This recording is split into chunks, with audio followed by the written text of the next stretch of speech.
오늘 우리는 이 에베소서 5장 6절서부터 10절까지 말씀을 본문으로 열매로 입증하자라는 제목을 가지고 함께 이제 말씀 나누도록 하겠습니다.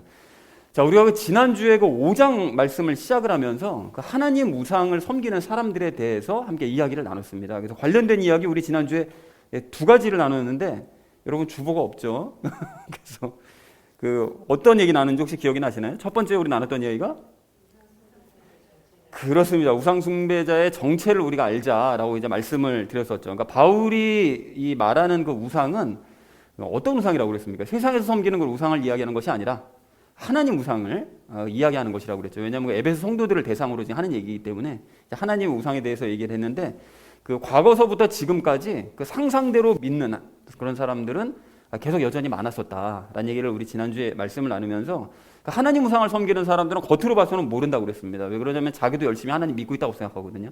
그러니까 자기도 속고 남도 속이는 사람들이 하나님 우상 섬기는 사람들이다. 그래서 지금 이 시대 교회들이 이렇게 잘못되는 길을 가는 줄도 모르고 잘못된 길로 간 거죠. 그래서 이게 변질이 된 상태인데, 그리고 그 우상의 실체는 그래서 결국 파고 들어가 보면 결국은 자기 자신이다. 자기 자신을 섬기는 사람들이다. 라는 얘기를 우리가 실체를 확인했습니다. 그래서 그들은 자기가 만족스러운 대로 말하고 행동하는 그런 사람들이다. 라는 얘기를 첫 번째로 나눴습니다. 자, 그런가 하면 우리 두 번째로 나눴던 이야기가 무엇이었을까요? 그렇습니다. 왜 우상숭배를 하게 되느냐, 이거 원인을 우리가 찾아보는 시간을 가졌는데, 에베소 성도들은 우리 지난 시간에 말씀 나눴던 것처럼 사도행전 말씀에도 분명히 나와 있죠. 에베소 성도들은 성경 말씀에 정말 열심히 했던 사람들이었습니다. 그런데도 불구하고 왜 하나님 우상을 섬기는 사람들이 생겼느냐, 말씀을 알지만 말씀을 실천하지 못하는 그들이 왜 문제가 생겼는가 하면 하나님을 이제 사랑하는 그 부분에서 문제가 생긴 거죠. 그래서 성경 말씀을 읽을 때 자기네들 소견에 옳은 대로 해석하는 부분이 있었기 때문에 그런 문제가 생겼다고 이제 말씀을 드렸고요. 그래서 말씀을 안 읽으면 더 심한 하나님의 우상을 섬길 수밖에 없다라는 말씀을 이제 드리면서, 그러니까 결국은 하나님 말씀이 없든지 아니면 말씀을 읽더라도 자기 마음대로 해석하든지 이렇게 되면 우상 하나님을 섬길 수밖에 없게 되는데, 그래서 참된 그리스도인은 말씀 앞에 늘 자기 자신의 삶을 가져다 놓고 늘 돌이키면서 말씀으로 따라가는 반면, 하나님 우상을 섬기는 사람들은 자기의 삶에 성경 말씀을 끼워다 맞추는 거죠. 그러다 보니까 전혀 변화되지 않고 그냥 대충 성경도 읽게 되는 이런 일이 일어난다. 그래서 결국엔 두 사람들이 정반대의 결과를 맞게 된다라는 얘기를 지난주 우리 두 번째로 함께 나눴습니다. 자, 사랑하는 우리 나눔 있는 교회 성도님들 모두는 모든 우상 다 버리시고요, 우리 예수님처럼 하나님과 이웃을 희생적으로 섬기시는 이제 저와 여러분 되어지시기를 다시 한번 주님의 이름으로 간절히 축원드립니다. 지난주는 우리가 우상 숭배자들에 대해서 이제 말씀을 하셨단 말이죠. 그래서 어떤 사람들이 우상 숭배자들이고 그 원인은 무엇이냐, 이것에 대해서 우리가 살펴봤다면, 이번 주 말씀은 그런 사람들과 다르다는 사실을 너희가 열매로 입증해 보여야 된다 라고 말씀을 하고 있습니다. 그러니까 우상 숭배자가 너희가 아니라면, 하나님 우상을 섬기는 자가 아니라면 열매가 나타나야 된다. 그걸 입증해 보여야 된다, 삶으로 라고 말씀하시는 것이 이번 주 말씀이 되겠습니다. 자, 그래서 이번 주 전체 주제를 이렇게 잡았는데요, 열매로 입증하자라는 것을 주제로 각절 말씀 우리 나누는 시간 갖도록 하겠습니다. 먼저 6절 말씀 우리 함께 읽도록 하겠습니다. 아무도 헛된 말들로 너희를 속이지 못하게 하라. 이것들로 인하여 하나님의 진노가 불순종의 자녀들에게 임하나니 라고 말씀합니다. 여기서 헛된 말들이라는 것은 누구의 헛된 말일까요? 당연히 앞에 5절에서 얘기했었던 하나님 우상을 섬기는 사람들, 그 사람들이 얘기하는 헛된 말이죠. 그러니까 우상 숭배자들이 하는 말들에 속지 말라는 거예요. 자, 그래서 우상 하나님을 이제 섬기게 하는 그런 말들이겠죠. 지난주에 우리 얘기했던 것처럼 그런 사람들은 자기가 섬기는 하나님이 진짜 하나님이라고 믿기 때문에 열심히 전파하거든요. 그러니까 이단들도 다 마찬가지죠. 그런 자들이 섬기는 그 우상 하나님을 섬겨라 라고 이제 그렇게 하는 말들이 헛된 말이 되겠습니다. 근데 이게 성경 말씀이 없으면 그런 사람들의 말에 속을 수밖에 없어요. 왜냐하면 성경에서 말씀하신 하나님을 모르면 그 사람들이 말한 하나님이 너무나 진짜 같거든요. 그러니까 넘어갈 수밖에 없게 되는 거죠. 그래서 너희는 속으면 안 된다 라고 말씀하고 있습니다. 자, 그래서 이것들로 인하여 하나님의 진노가 불순종의 자녀들에게 임한다고 말씀하시는데, 이 말씀이 여러분 골로새서 3장 6절 말씀하고 똑같아요. 골로새서 말씀하고 에베소서 말씀이 쌍둥이 서신이라고 말씀을 하시는데 그 두 개의 말씀이 똑같습니다. 그래서 하나님 우상을 그렇게 섬기는 사람들은 불순종의 자녀들, 불신자들과 다를 바가 없다는 거예요. 하나님의 진노가 원래 이 불순종의 자녀들에게 임하는데 이게 결국 불신자들이죠. 그러니까 결국은 하나님 우상 섬기는 자들도 불신자들과 똑같다. 그리고 그런 사람들에게 속아 넘어가면 그들도 역시 마찬가지로 하나님의 진노가 임할 수밖에 없다라고 얘기를 하고 있습니다. 그러니까 그러한 자들은 결국 하나님의 이제 진노가 임한다는데, 그러니까 이런 사람들 말에 속으면 안 된다라고 이제 말씀하고 있는 거죠. 자, 그래서 6절 전체 의미를 이렇게 정리할 수 있겠는데요. 우상 숭배자들의 헛된 말에 속지 말라. 그들의 말에 속아서 우상 숭배자가 되면 불신자들과 다를 바가 없게 되고, 그리고 하나님의 진노를 맞게 된다라고 얘기하는데, 여러분 참고하실 것은 이렇게 속는 사람들은 구원받은 적이 없었던 사람이었던 거죠. 그러니까 만약 구원받은 사람이라면 이런 말에 속지를 않습니다. 성경 말씀을 가지고 있기 때문에 속지 않는데, 그렇게 말씀도 없고 구원받지 못했기 때문에 이런 사람들의 말에 속는 것이죠. 자, 그래서 이어진 7절 말씀 우리 함께 읽도록 하겠습니다. 그러므로 너희는 그들과 함께 참여하는 자가 되지 말라라고 말씀합니다. 여기서 얘기하는 그들이라는 건 당연히 누굽니까? 방금 앞에서 얘기했었던 하나님 우상 섬기는 사람들, 그러니까 우상 숭배자들을 이야기하고요. 그 함께 참여하는 자가 되지 말라라고 얘기하는 것은 당연히 그 사람들처럼 하나님 우상을 섬기는 자가 되어서는 안 된다. 그러니까 바울이 이렇게 강조하는 것은 그 에베소 성도들 대부분들은 성경 말씀을 알고 구원받은 사람들이 맞는데, 그 중에 일부가 하나님 우상을 자꾸 섬긴다고 그랬잖아요. 그러니까 제대로 믿음을 갖고 있지 못한 거죠. 그러니까 구원받지 못하는 바로 그런 사람들에게 경고하기 위해서 말씀을 하고 있는 것입니다. 그러니까 그렇게 되면 너희가 이제 하나님의 진노를 받을 수밖에 없다라고 이제 얘기를 하고 있습니다.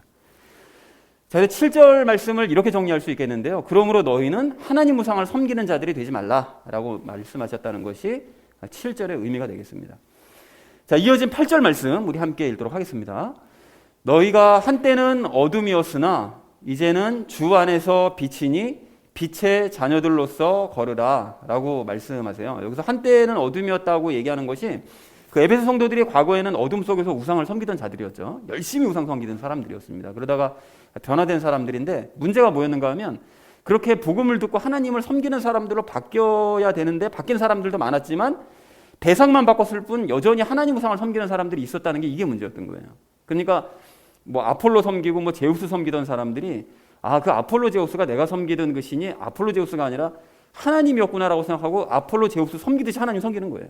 그러니까 여전히 그냥 이름만 바꿨을 뿐 우상 섬기고 있는 이런 사람들이 문제인 거죠. 자, 그래서 주 안에서 너희가 이제 빛이 되었다라고 바울이 얘기하는데요. 예수님과 연합해서 너희가 이제 빛의 자녀가 되지 않았냐라고 이제 정체성을 알려주는 거죠. 그러니까 마땅히 너희가 빛의 자녀가 되었다면 빛의 자녀들로서 걸으라는 거예요. 그렇게 행동을 하라는 거죠. 그럼 어떻게 해야 빛의 자녀로서 걸을 수가 있느냐, 그런 행동을 할 수가 있게 되겠느냐, 그 다음 절에서 9절에서 얘기를 하고 있는데, 성령님의 열매를 맺어야만 너희가 빛의 자녀로서 걷는 삶을 사는 거다라고 바울이 얘기를 하고 있습니다. 자, 그래서 8절 전체 의미를 이렇게 정리할 수 있겠는데요. 너희는 한때 어둠 속에 있었지만 이제는 빛의 자녀가 되었으므로 빛의 자녀답게 살아야 된다라고 얘기했다는 것이 8절의 의미가 되겠습니다. 자, 이어진 9절 말씀 우리 함께 읽도록 하겠습니다. 성령의 열매는 모든 선함과 의와 진리 안에 있느니라 라고 말씀합니다. 여기서 지금 말씀하고자 하시는 것이 성령님의 열매를 맺는 방법에 대해서 말씀하고 있어요. 그러니까 앞에 그 8절에서 얘기하시기를 빛의 자녀라면 빛의 자녀답게 살아야 되는데, 빛의 자녀답게 사는 것은 성령님의 열매를 맺는 거다. 그러면 성령님의 열매를 맺는 방법이 어떻게 되어 있느냐? 그걸 여기서 얘기하고 있다는 것이죠. 그래서 선함과 의와 진리 안에 있어야 된다 그러는데 저게 뭔 소리입니까? 여러분, 이게 선함이라는 게 예수님과 함께하는 게 선이죠. 그죠? 그리고 의는 뭐라고 그랬죠? 예수님과 내가 연합하는 게 의라고 그랬죠. 그리고 진리는 뭡니까? 하나님의 말씀이죠. 그러니까 예수님이 또 말씀이시잖아요. 그러니까 결국은 선함과 의와 진리 모든 것이 공통점이 예수님과 함께하는 것이 선함과 의와 진리예요. 그런데 이 각각에 대해서 이게 미묘한 좀 차이가 있긴 있는데, 이 미묘한 차이에 대해서는 제가 적용 시간에 말씀을 드리도록 하겠고요. 어쨌든 전체적인 의미는 예수님 안에 있어야만 너희가 성령님의 열매를 맺을 수 있다. 그리고 성령님의 열매를 맺어야만 너희가 빛의 자녀로서 살아가는 삶이다 라고 지금 바울이 이야기를 하고 있습니다. 이런 설명을 안 들으면 이게 뭔 소리인지 하나도 모르고 그냥 제각각 그냥 그렇게 되는 거죠. 자, 그래서 9절 전체 의미를 이렇게 정리할 수가 있겠는데요. 성령님의 열매는 선함과 의와 진리 안에 있을 때 너희가 맺을 수 있다. 그러니까 이거에 맺는 방법에 대해서는 잠시 후에 다시 한번 설명을 드리도록 하겠습니다. 자, 마지막 10절 말씀 우리 함께 읽도록 하겠습니다. 주께서 받으실 만한 것이 무엇인지 입증하라 라고 말씀하고 있는데요. 주께서 받으실 만한 것이라는 건 앞에 말씀이랑 연결해서 생각해 보면 당연히 빛의 자녀로서 걷는 것, 즉 성령님의 열매 맺는 삶, 그것이 이제 하나님께서 받으실 만한 그런 삶이라는 거죠. 그리고 입증하라라고 얘기하는데요. 그러한 삶을 결국은 살아내라는 거예요. 성령님의 열매를 맺는 삶을 너희가 보여야만 한다라고 바울이 강조를 하고 있습니다. 제가 10절 전체 의미는 이렇게 정리할 수 있는데요. 너희가 빛의 자녀라면 성령님의 열매 맺는 삶을 입증해 보여봐라 라는 것이 이제 10절의 의미가 되겠습니다. 자, 그래서 오늘 본문 말씀은 그렇게 특별히 어렵지 않은데요. 그래서 전체를 이렇게 정리할 수 있겠습니다. 하나님 우상을 섬기는 사람들의 말에 더 이상 너희가 속지 말아라. 하나님의 진노는 그러한 자들, 그러니까 하나님의 우상 섬기는 자들과 불신자들에게 임하기 때문에 너희는 그들처럼 되면 안 된다. 구원받지 못하고 지옥으로 떨어져서는 안 되지 않냐. 그렇게 되지 말아라. 그러니까 어둠이었던 너희는 이제 빛의 자녀가 되었으니까 이제 빛의 자녀로서 걸어야 되는데, 그러려면 예수님과 함께함으로써 성령님의 열매를 맺어서 너희가 빛의 자녀라는 사실을 입증해 보여주어라. 그래야 또 하나님 우상 섬기는 사람들이 저렇게 사는 삶이 진짜 그리스도인의 삶이로구나 라고 해서 변화될 수도 있을 테니까요. 그걸 더 너희가 입증해 보여야 된다라고 얘기했다는 것이 오늘 본문 말씀이 되겠습니다. 그래서 오늘 본문 말씀의 결론을 이렇게 맺을 수가 있겠는데요. 열매로 입증하자라는 것을 이제 주제로 나머지 이야기는 삶을 적용하면서 함께 말씀 나누도록 하겠습니다. 열매로 입증해야 될 우리가 오늘 첫 번째로 함께 나눌 이야기는 열매 맺는 방법을 알자라는 것입니다. 여러분 오늘 8절 말씀을 좀 보십시오. 8절 말씀 보시면 뭐라고 되어 있죠? 바울은 빛의 자녀가 너희가 되었다면 어떻게 하라고요? 빛의 자녀답게 걸어야 된다 이렇게 말씀하시죠. 그리고 또 10절 말씀도 여러분 보십시오. 10절 말씀 보시면 뭐라고 말씀하십니까? 빛의 자녀라면 마땅히 성령님의 열매를 너희가 맺어서 빛의 자녀라는 사실을 뭐 하라고요?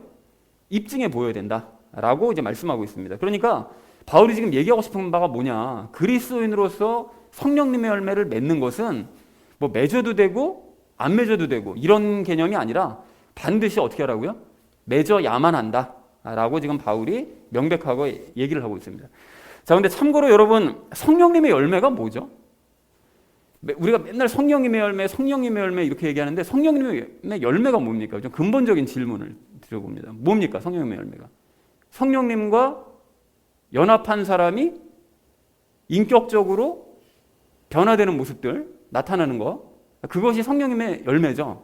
그것이 다른 말로 혼의 변화인 거고, 그것을 완성하는 게 혼의 구원인 거고, 그것이 곧 예수님을 닮는 거고, 이 모든 것들이 여러분 그 기본적인 개념을 알고 계시는 거죠. 그러니까 성령님과 연합해서 인격적으로 변화되는 열매들이 바로 그겁니다. 그래서 그 성령님의 9가지 열매가 뭐죠? 사랑과 기쁨과 평안, 오래 참음, 부드러움, 그리고 선함, 그리고 믿음, 그리고 온유, 절제, 이 모든 것들을 가만히 보면 전부 모든 것이 다 뭐 어떤 영적인 어떤 변화를 말씀하시는 것이 아니고 다 혼적인 변화들, 그러니까 인격적인 어떤 변화들, 이런 것들에 대한 열매다라는 걸 이제 확인할 수가 있습니다. 자, 그러면 어떻게 해야 이런 성령님의 열매들을 맺을 수가 있느냐? 여러분 이거 바울이 친절하게 오늘 9절에서 그 방법을 설명을 해줘요. 그 3가지를 얘기를 해주죠. 성령님의 열매 맺으려면 어떻게 된다고요? 선함과 의와 진리 안에 있어야 된다 이렇게 말씀하세요. 그러니까 아까도 말씀드렸던 것처럼 선함이나 의나 진리나 이 모든 것들이 다 이제 예수님과 관련이 있어서 그 예수님과 이제 함께 해야 된다는 뜻인 건 알겠는데 이 각각의 사실은 같은 듯하면서도 약간 미묘한 차이들이 있습니다. 그래서 가령 진리는 그 말씀이신 예수님과 함께하는 거, 그걸 의미하고, 의 같은 경우에는 예수님과 약간의 연합을 의미한다고 그랬잖아요. 그리고 또 진리는 선함은 예수님과 함께하는 것, 그 행동, 그것을 의미한다는 거죠. 그래서 이 3가지 각각에 대해서 오늘 좀 우리가 간단하게 나누면서 마음의 욕을 좀 담았으면 좋겠는데요. 그 편의상 좀 9절 말씀을 거꾸로 한번 먼저 살펴보도록 하겠습니다. 먼저 진리를 좀 살펴보시자면 성령님에 맺으려면 진리 안에 있어야 된다는 거예요. 그러니까 아시다시피 진리는 말씀이니까 결국 말씀 안에 있어야 된다는 거죠. 그러니까 다시 말해서 성령님의 열매를 맺으려면 뭘 알아야 된다고요? 성경 말씀을 알아야만 성령님의 열매를 맺을 수 있다라고 지금 설명을 하는 것입니다. 자, 그래서 이거에 대한 예를 들려고 그러는데, 여러분 아까 전에도 말씀드렸지만 에베소서의 쌍둥이 서신이 뭐라고요? 골로새서라고 그랬죠. 근데 골로새서 여러분 1장 5절과 6절 말씀, 이게 기억이 좀 가물가물하실 텐데 제가 한번 읽어드릴 테니까 들어보십시오. 또 너희를 위하여 하늘에 쌓아둔 소망으로 인함이니 이 소망은 너희가 전에 복음의 진리의 말씀 안에서 들은 것이라. 이 복음이 온 세상에 있는 것 같이 너희에게 이르렀으며 너희가 그것을 듣고 진리 안에서 하나님의 은혜를 안 그날부터 너희 안에서도 열매를 맺는 것 같이 열매를 맺는도다. 이렇게 말씀하세요. 이게 기억이 날 듯 말 듯 하시죠. 근데 여러분 이게 뭐라고 말씀하시는가 봤더니 너희가 성경 말씀을 들을 때, 그러니까 성경 말씀을 들을 때 예수님을 닮는 소망을 이루어야 된다는 얘기를 너희가 배우지 않았냐. 그러니까 즉 열매를 맺어야 된다고 성경 말씀을 보면서 배운 거 아니냐. 그러니까 결국 우리 궁극적인 목적은 열매 맺기다. 이걸 성경을 통해서 배웠다. 그런데 너희가 실질적으로 그래서 열매를 맺기 시작한 게 언제부터냐. 뭐라고 얘기하는가 봤더니 진리 안에서, 그러니까 즉 성경 말씀을 들을 때 또는 성경 말씀을 읽을 때, 그럴 때 하나님의 은혜가 뭔지 깨달은 바로 그날. 그러니까 하나님의 은혜가 뭡니까? 예수님과 연합이잖아요. 이제 그거를 깨달은 바로 그날부터 너희가 열매 맺기 시작한 거 아니냐라고 바울이 말씀을 하더라는 거예요. 여러분, 요 부분은 기억이 좀 나시지 않으세요? 그러니까 예수님의 연합을 깨달은 바로 그날부터 열매를 맺기 시작한다. 그러니까 결국 열매를 맺으려면 어떻게 된다고요? 말씀을 읽어서 내가 지금 예수님이 내 안에 계신다는 사실을 깨닫고, 그게 은혜죠. 그걸 깨닫고 그 이후로 그분을 계속해서 인식하는 삶을 살아갈 때, 그때 비로소 성령님의 열매가 맺기 시작한다. 이렇게 얘기를 하고 있더라는 거예요. 그러니까 이 모든 시작이 뭐라고요? 열매를 맺기 위해서 시작이 성경 말씀을 읽는 것, 그렇게 되어야만 열매를 맺을 수가 있다는 거예요. 그러니까 결국은 성령님의 열매 맺기 위해서 우리가 진리 안에 있어야 되는 이유가 바로 이것이라는 거죠. 그래서 바울이 오늘 진리 안에 있어야만 성령님의 열매를 맺을 수 있다. 그렇게 돼야만 성령님의 열매 맺기 시작이 가능하다라고 얘기하고 있다는 것입니다.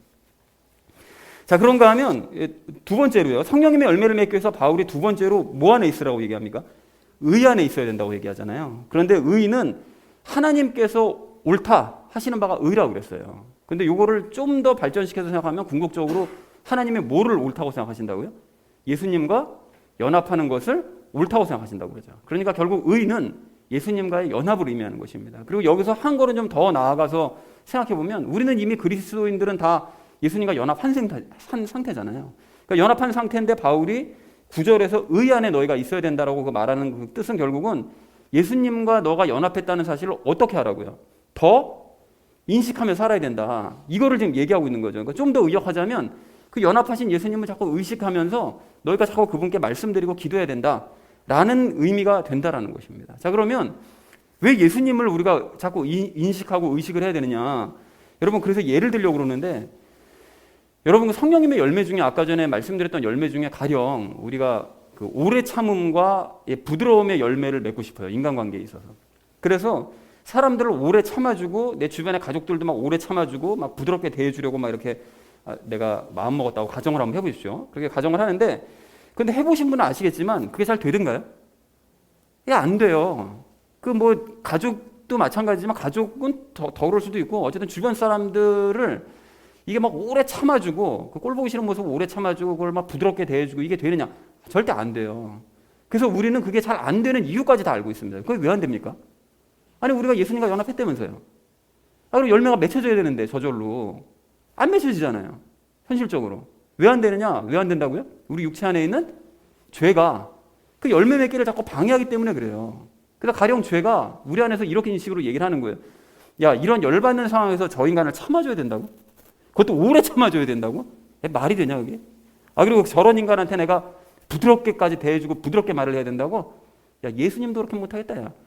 이렇게 믿지 못하도록 자꾸 우리 안에서 죄가 충동질을 하는 거예요. 방해를 하는 거죠. 그럼 시작도 못 해보는 거예요. 자, 그래서 여러분 이 상황 전체를 한번, 방금 말씀드린 상황 전체를 한번 생각해 보십시오. 이렇게 어떤 열매를 우리가 맺어야 될지를 알잖아요. 그죠? 성경 말씀을 통해서 우리는 성령님의 열매를 맺어야 돼. 그리고 9가지 열매를 맺어야 돼. 알아요. 그리고 그 열매가 왜 안 맺혀지는지 그 이유까지 알아요. 성경 말씀을 통해서 다 알고 있단 말이죠. 다 알고 있는데 말씀을 통해서 이 모든 것들을 다 알고 있다고 그래서, 즉 우리가 진리 안에 있다고 그래서 열매가 저절로 맺혀지느냐? 오래 참음의 열매, 부드러움의 열매가 저절로 맺혀지느냐? 안 된다는 거예요. 머리로만 알고 있는 거지. 그러니까 진리 안에 있다고 그래서 열매가 맺혀지지는 않는다. 그 안에 있다고만 해서 맺혀지는 건 아니다. 그럼 어떻게 해야 됩니까? 그래서 연합하신 예수님을 자꾸 의식하면서 그분께 간구하는 의가 그래서 필요한 거예요. 그래서 어떻게 해야 됩니까? 예수님, 저 오래 참고 싶은데 잘 안 됩니다. 부드럽게 대하라고 그러셔서 그렇게 하고 싶은데 제 의지 가지고는 억지로 이게 되질 않아요, 저게. 라고 예수님께 고백을 하는 거예요. 그리고는 거기서 멈출 것이 아니고 인간들을 오래 참아주신 예수님께서, 그리고 사람들을 부드럽게 대해주신 예수님께서 저를 대신해서 능력을 발해주세요 라고 예수님께 간구하면서 말씀을 드릴 때 우리 예수님께서 그런 나의 기도를 들으시고 예수님께서 너를 대신해서 행해 주실 것이라는 믿음을 주시는 거예요. 그러고 난 다음에 그런 믿음을 갖게 되면 예수님께서 이루어 가시는 거죠. 그 열매가 맺어질 수 있도록 만들어 가신다는 것입니다. 여러분 이해가 되시죠? 그래서 이것이 바로 성령님의 열매를 맺기 위해서 우리가 의 안에 있어야 되는 이유가 바로 여기에 있다는 것입니다. 자, 그런가 하면 바울은 성령님 열매를 맺기 위해서 선함 안에 있어야 된다고도 얘기를 하는데요. 잘 아시다시피 선함이라는 것은 예수님과 함께함이 선이죠. 즉 예수님을 앞에 나눈 우리 그 두 가지 실천상 그것들을 실천하는 게, 예수님과 함께 실천하는 게 선인 거예요. 그래서 말씀이신 예수님께서 읽으라 하시는 대로 성경 말씀 읽고, 이게 진리 안에 있는 거죠.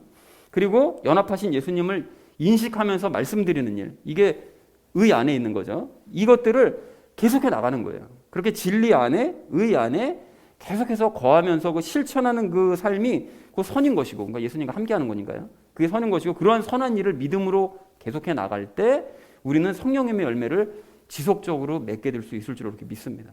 자, 그래서 여러분 이 부분을 좀 정리하면서 우리가 다시 한번 좀 확인해야 될 구절이 있는데, 요한복음 15장 5절이에요. 여러분 요한복음 15장 하면 포도나무 비유가 딱 떠오르잖아요. 그 15장 5절에서 이렇게 말씀하시거든요.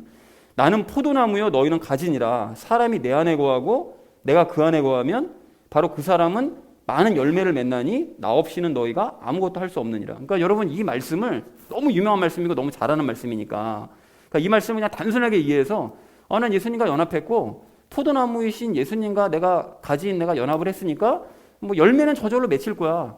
뭐 예수님께서 말씀하시잖아요. 가지에 붙어 있으면 열매 맺는 건 당연하다. 당연히 난 열매 맺힐 거야. 이렇게 생각하시기만 하면 안 돼요, 여러분. 물론 이론적으로만 생각하면 그 생각이 맞아요. 나무이신 예수님과 연합했으니까 가지인 우리는 열매가 당연히 맺혀져야 되는 게 이론상으로는 맞다고요. 그런데 말씀드렸듯이 현실적으로 뭐가 있는 거죠? 우리 안에? 죄가 있어요. 이게 문제인 거예요, 이게. 예수님은 죄가 없었으니까. 그러니까 열매가 자동적으로 맺히실 수밖에 없는 거죠. 하지만 우리는 죄가 있기 때문에 현실적으로 이게 안 되는 거예요. 그리고 그 죄가 양분 공급을 방해하기 때문에 실질적으로 열매는 저절로 막 맺히지 않아요. 경험해보서 다 아시잖아요.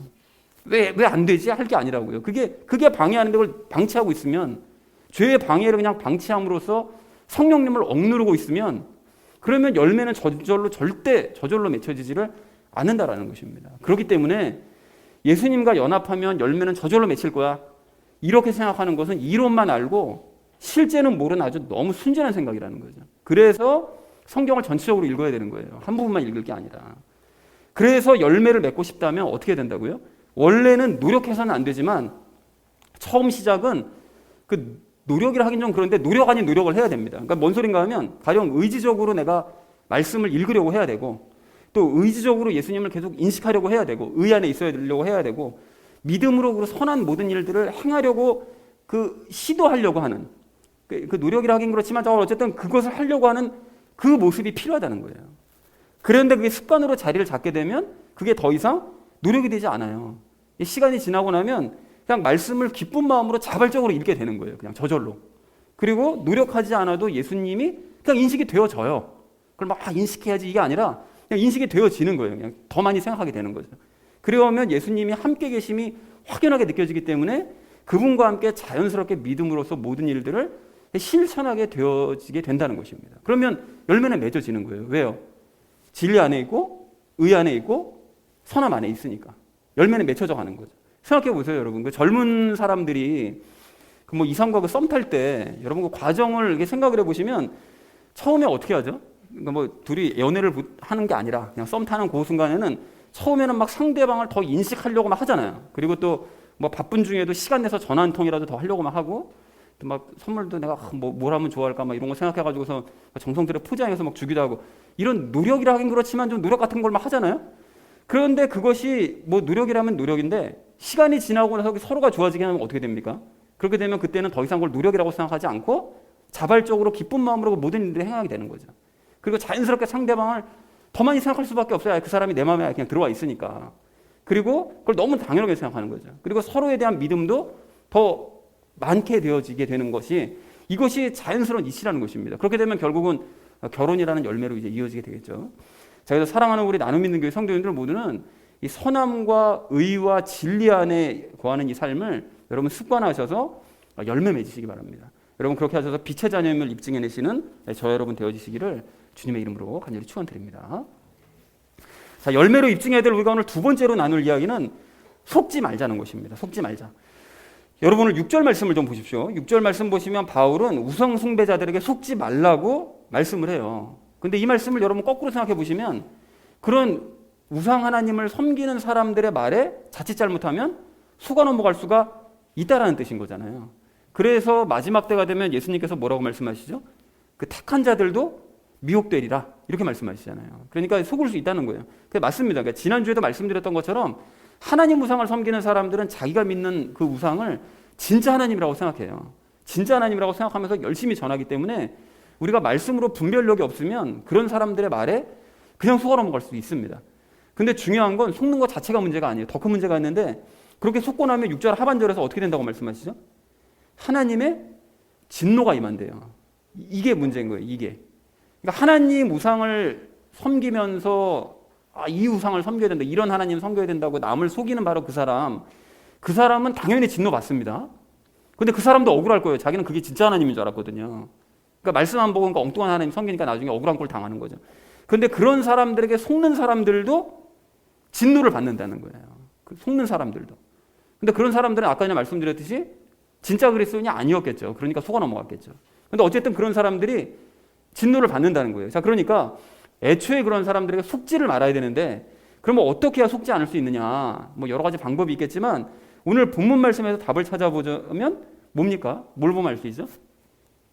예, 열매를 보면 알 수 있는 거예요. 열매를. 그러니까 그 사람이 진짜 하나님을 믿느냐, 아니면 우상 하나님을 섬기는 사람이냐 분별하려면 그 사람의 열매를 보면 알 수 있다는 거죠. 그리고 그렇게 열매를 맺기 위해서는 조금 전에 뭐라고 말씀드렸죠? 예수님과 함께 연합해서 살아가는 그 예수님을 인식하는 삶을 사는 사람만이 열매를 맺을 수 있다고 그랬잖아요. 그러니까 이 하나님 우상을 섬기는 사람들은 예수님과의 연합의 개념 모르니까 당연히 열매를 맺을 수 없으므로 이 두 가지만 보시면 됩니다. 이 두 가지. 그 사람이 예수님과의 연합을 알고 있느냐, 그리고 그러므로 말미암아 열매를 맺고 있느냐. 이 두 가지만 보시면 진짜와 가짜를 구별할 수 있다는 거예요. 자, 그런 의미에서 여호수아와 그 이스라엘 백성들을 좀 비교해서 우리가 생각해 볼 필요가 있는데요. 여러분 예전에도 말씀드렸던 것처럼 여호수아는 구약시대 인물이었음에도 불구하고 하나님께 정말 철저하게 말씀에 철저하게 순종했던 사람이 여호수아였습니다. 근데 이제 모세가 죽고 난 다음에 여호수아가 이 백성들을 이끌어야 되니까 굉장히 두려웠었던 것 같아요. 그래서 하나님께서 여호수아 1장을 보면 계속해서 여호수아에게 너 두려워하지 말고 걱정하지 마. 이 말씀을 계속 말씀하세요. 그리고 마음을 강하게 하고 용기를 내라. 이 얘기를 계속해서 말씀해 주십니다. 그만큼 여호수아가 두려워 떨고 있었던 거죠. 이거 뭐 어떻게 해야 될지 모르겠는 거예요. 자, 그리고 하나님께서 그래서 여호수아에게 한 가지 명령을 하시는데 너 요것만 잘 지키면 돼 라고 말씀하시는데 그 명령이 뭐였죠? 주야로 말씀 묵상하고 그 말씀을 지켜 행하는 일만 열심을 내라. 그러면 나머지는 내가 다 한다. 너는 그것만 하면 돼 라고 이제 하나님께서 말씀해 주시더라는 거예요. 약속해 주시더라는 거죠. 그래서 철저하게 순종적이었던 이 여호수아가 하나님께서 말씀하시니까 그것만 열심히 지켜요. 진짜 주야로 말씀 묵상하고 그 말씀을 지켜내는 일만 열심을 다합니다. 그래서 그 여호수아가 행했던 모든 일들을 보면 가나안에 들어가서 모세가 뭐해? 라고 얘기하는 건 바로 즉각적으로 실천을 해요. 그러니까 신명기서를 기준으로 모든 말씀들을 묵상하면서 그 말씀을 그대로 실천해 나가는 그런 일들이 해나갑니다. 그렇게 됐을 때 여호수아가 결국 어떻게 되죠? 가나안 모든 땅을 수월하게 정복을 다 해내고요. 그리고 무엇보다 이 여호수아의 생애를 가만히 보시면 그 사람이 성령님의 열매를 맺어요. 여러분 이게 무슨 소린가 하면 여호수아가 하나님과 백성을 사랑하는 마음으로 늘 싸움에서 나갈 때 그 나이도 많은 사람이 솔선수범해서 자기가 먼저 싸우러 나갑니다. 하나님을 사랑하고 백성들을 사랑하니까 솔선수범하는 거예요. 그리고 하나님께서 주신 승리로 늘 기쁨과 평안을 이 사람이 누렸고요. 그리고 나중에 땅 분배할 때 막 이스라엘 백성들이 그냥 적극적으로 나가서 그냥 뭐 이 땅 내 땅 하려면 뭐 이런 게 아니라 계속 민기적 되잖아요. 근데 그랬을 땐 정말 화도 날 법한데 오래 참습니다. 그 백성들은 오래 참아줘요. 그리고 에브라임 지파가 막 투덜대거든요. 아, 우리는 이렇게 사람들도 많은데 땅 이거밖에 안 주냐 막 투덜댔을 때 혼내는 것이 아니라 부드럽고 선한 모습으로 권면을 합니다. 그리고 믿음으로 해와 달을 멈춰달라는 그 기도를, 그런 마음을 어떻게 먹어요? 그 믿음으로 그런 담대한 마음으로 그렇게 먹고요. 늘 하나님께 통제받는 온유한 삶과 절제되는 삶을 여호수아가 살아내더라는 것입니다. 그러니까 그 모든 모습들을 쭉 봤을 때 아까 전에 말씀드린 사랑과 기쁨과 평안과 오래 참음, 부드러움, 선함, 믿음, 온유, 절제, 이 모든 모습들이 여호수아의 삶에 그대로 나타나는 거예요. 그러니까 여호수아가 구약 시대라 할지라도, 그래서 하나님과 연합하지 못했음에도 불구하고 하나님을 늘 옆에 계신다는 걸 느끼고 있었던 거예요. 참 놀랍게도. 그러니까 우리가 연합해서 예수님이 함께 계신다는 사실을 느끼고 있는 것처럼 여호수아는 예수님과 연합하지도 못했음에도 불구하고 늘 하나님이 함께 하시는 걸 느끼고, 연합이랑 거의 다름이 없는 거죠. 그래서 열매를 맺더라는 것입니다. 앞에 있는 두 가지 조건이 기억나시죠? 예수님과의 연합, 열매 맺기. 이 모든 일들은 진짜 하나님을 섬기고 있었던 거예요, 여호수아가. 자, 그래서 여호수아가 이러한 자기의 성공담을 지도자들을 먼저 싹 불러가지고 다 얘기를 해줍니다. 너희가 주야로 말씀 묵상하고 이렇게 살면 나처럼 이렇게 성공할 수 있으니까 너희도 꼭 그렇게 했으면 좋겠다 라고 이제 전달을 하거든요. 그러니까 말씀 묵상이 시작이야 라고 이제 전달을 하고, 그 명령대로 하면 너희가 열매도 맺을 수 있고 성공할 수 있고, 이거를 전하고 난 다음에 백성들을 다 불러가지고 다시 한번 그 말씀을 또 전달을 해요. 전달하고 난 다음에 자, 너희가 이제 하나님을 섬길지 우상 섬길지 이 자리에서 결정을 해라 라고 얘기해요. 나는 진짜 하나님 섬긴 게 맞으니까, 그렇게 내 삶도 그렇고 이제까지 나는 하나님만 바라보면서 진짜 하나님 섬긴 게 맞으니까 너희 진짜 하나님 섬길래 우상 섬길래 결정해, 이 자리에서. 그러니까 백성들이 뭐라고 대답합니까? 하나님께서 그동안 자기들에게 수많은 기적을 베풀어 주셨기 때문에 이 기적을 일으켜 주신 하나님을 우리는 섬기겠어요, 이렇게 얘기를 해요. 그러니까 여호수아가 이게 답답해서 이 말씀을 묵상하고 그 말씀을 주야로 실천해서 열매 맺고 하나님과 가까운, 이게 핵심인데 그 얘기는 쏙 빼놓고 뭐 기적 행해 주신 하나님을 바라보고 우리는 너희 이런 식으로 해서는 절대 하나님 못 섬겨 라고 여호수아서 24장 19절에서 분명하게 얘기합니다. 너 이런 식으로 해서 하나님 못 섬긴다니까 라고 얘기하는데도 아니라고, 우리 하나님 섬길 수 있다고 이렇게 얘기합니다. 그러니까 그냥 잘못 들은 거예요. 여호수아의 말을 좀 진지하게 받아들인 게 아니라 대충 그냥 듣고 넘기는 거예요. 하나님 왜 못 섬겨? 우리가 얼마든지 섬길 수 있지. 이렇게 되는 거죠. 그래서 그 이후로 이스라엘 백성들이 어떻게 됐느냐, 사사기서 2장 11절 말씀 이하를 보니까 하나님 버리고 곧바로 바알과 아스타로 섬기면서 큰 재앙을 맞습니다. 그래서 하나님께서 건져주시면 또 우상 섬기고, 건져주시면 또 우상 섬기고, 이게 무려 300년 400년을 이렇게 이어가는 거예요. 그러면 이 사람들이 왜 이렇게 열매를 둘째치고 왜 자꾸 이렇게 우상을 섬기느냐, 왜 그렇습니까? 말씀 안 보니까요. 언제 성경 말씀을 본 적 있어요? 말씀을 안 보니까 하나님이 함께 하심이 느껴지질 않는 거잖아요, 이게. 더 구약 시대니까 더 그랬을 거 아닙니까? 그러니까 하나님이 함께 하심이 느껴지지 않고, 그러니까 당연히 우상 섬기고 하나님 우상 섬기고 이렇게 될 수밖에 없는 거죠. 그러니까 뭐 사랑도 기쁨도 뭐 평안도 뭐 오래 참음도 부드러움 선함도 뭐 믿음도 온유 절제, 이런 열매도 없는 게 너무나 당연할 수밖에 없다는 것입니다. 자, 그러니까 알 수 있는 게 뭡니까? 말씀을 소중히 여겼던 여호수아 같은 사람은 하나님을 느끼면서 성령님의 열매를 맺을 수 있었지만, 그리고 성공은 덤으로 가져가는 것이지만, 말씀을 무시한 이스라엘 백성들은 하나님을 느낄 수 없고, 그러니까 당연히 성령님의 열매를 맺을 수가 없더라는 거예요. 그러니까 실패는 덤으로 가져가더라는 거죠. 자, 그렇다면 이제 우리는 이러한 예를 통해서도 진짜와 가짜를 분명하게 분별할 수가 있고, 이단을 비롯한 이런 가짜들에게 속지 않을 수가 있다는 거죠. 지금 어떤 사람이 말씀을 정말 사모해요. 그리고 예수님과의 연합을 항상 얘기를 해요. 그리고 가장 중요한 성령님의 열매를 맺고 있어요. 그럼 그 사람은 진짜입니까? 가짜입니까? 당연히 진짜입니다. 진짜 하나님을 섬기고 있는 사람이 맞는 거예요. 그런데 어떤 사람이 말씀에는 별 관심도 없어요. 그리고 예수님과의 연합과는 상관도 없는 얘기만 열심히 해요. 특히 무슨 목사님들 뭐 설교할 때 보면은 연합 같은 얘기는 뭐 전혀 나오지도 않고 그냥 뭐 너희가 무슨 신앙생활 열심히 하고 뭐 종교생활 열심히 하고 뭐 이런 얘기만 열심히 하고 있다. 그래서 아무 열매도 맺지 못하고 있다. 이렇게 되면 그 사람은 틀림없는 가짜인 거예요. 지금 하나님 우상을 섬기고 있는 거예요. 그러니까 그런 사람이 아무리 말을 잘하고 뭐 훌륭한 외적 조건을 갖고 있고 뭐 사람들도 많고 무슨 뭐 외국 유학을 갔다 오고 뭐 어쩌고 했다 할지라도 그런 사람들 말에는 여러분 속지를 말아야 되고, 오늘 7절 말씀처럼 그 사람이 하는 일이요, 즉 하나님 우상을 섬기는 일에는 참여하지 말고 적극적으로 거부를 해야 된다는 것입니다. 그리고 우리는 이러한 원리를 좀 스스로에도 적용할 필요가 있는데요. 여러분 혹시나 뭐 그러진 않겠지만 내가 말씀에는 영 관심이 없어요.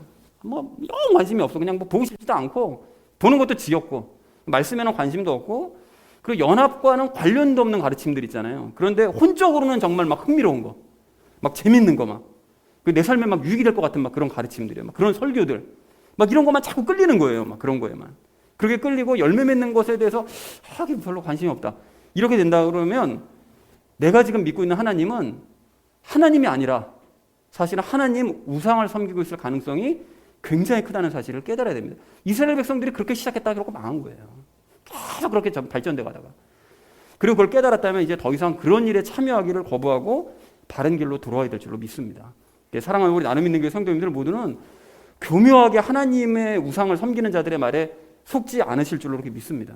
그리고 오늘 이 구별하는 방법, 그런 사람들을 구별하는 방법을 배우셨기 때문에 그 방법에 따라서 여러분 점검하심으로써 가짜들을 분별해내고 늘 바른 길에 굳게 서시는 저와 여러분 되어주시기를 주님의 이름으로 간절히 축원드립니다. 자, 열매로 입증해야 될 우리가 오늘 마지막 세 번째로 나눌 이야기는 정말로 열매 맺자는 것입니다. 정말로. 여러분 오늘 10절 말씀을 좀 다시 보십시오. 10절 말씀 보시면 아까도 말씀드렸던 것처럼 우리에게 선택의 여지는 없어요. 여러분 그리스도인은 그냥 열매를 맺어도 되고 안 맺어도 되고가 아니라 무조건 열매 맺어야 되고 그걸 맺음으로써 우리가 하나님의 자녀, 빛의 자녀라는 사실을 입증해 내야만 하는 거예요. 이게 뭐 해도 그만 안 해도 그만 내가 하나님의 자녀인데 이게 아니라 정말 하나님의 자녀면 열매가 보여야 된다는 거예요. 입증해 보여줘야 된다는 거예요. 특히나 여러분 우리 교회는 더 선택의 여지가 없어요.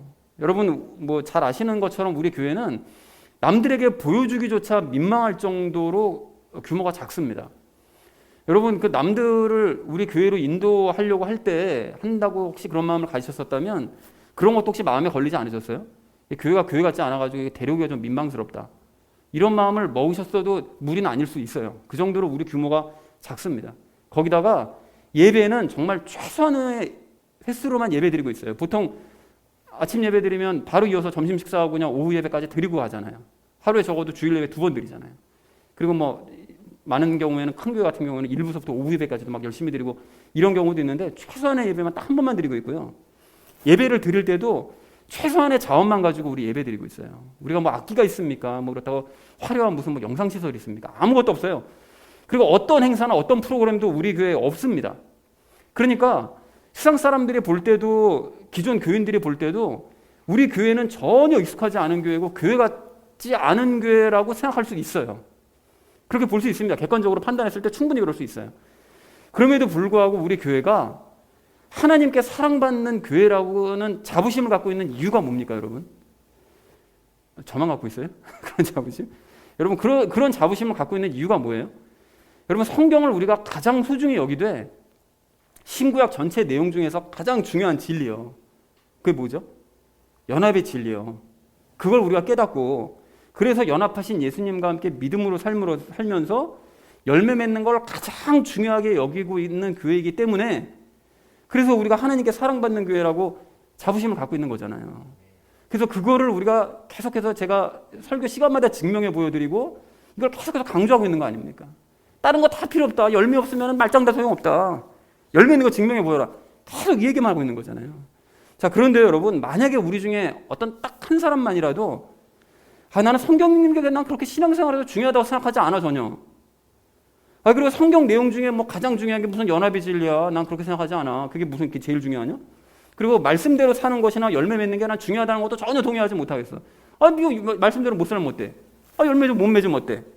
혹시 이렇게 생각하면서 나는 내가 복받고 잘 되는 게 가장 중요하고 내 삶의 문제 해결받고 내 어려울 때 해결받고 병 고침 받고 가족이 형통하고 잘 먹고 잘 사는 거. 난 이런 열매가 훨씬 신앙생활에서 중요하다고 생각해.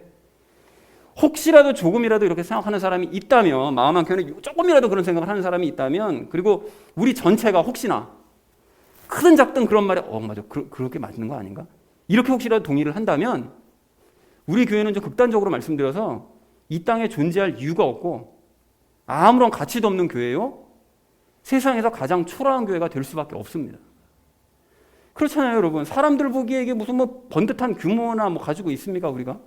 그렇다고 뭐 화려하기는커녕 굉장히 초라해 보이고 외형적으로나 뭐 내용적으로 내세울 게 아무것도 없는데 근데 그나마 자랑할 수 있는 그 참된 진리를 발견하고서도 그 진리의 중요성을 전혀 깨닫지를 못해가지고 그걸 거부하고 도리어. 그리고 그걸 실천하지 않아가지고 열매까지 맺지 못한다. 이렇게 되면 우리 교회는 세상에게 보여줄 것도 없고 하나님 앞에서 내세울 것도 아무것도 없기 때문에 결국은 점점 더 궁색해지다가 결국은 마침내 마지막 심판 때 큰 진노를 받게 될 수밖에 없을 것입니다. 여러분, 제가 질문 드립니다. 우리 교회가 어떤 교회가 됐으면 좋겠어요? 어떤 교회가 되어야 되겠습니까?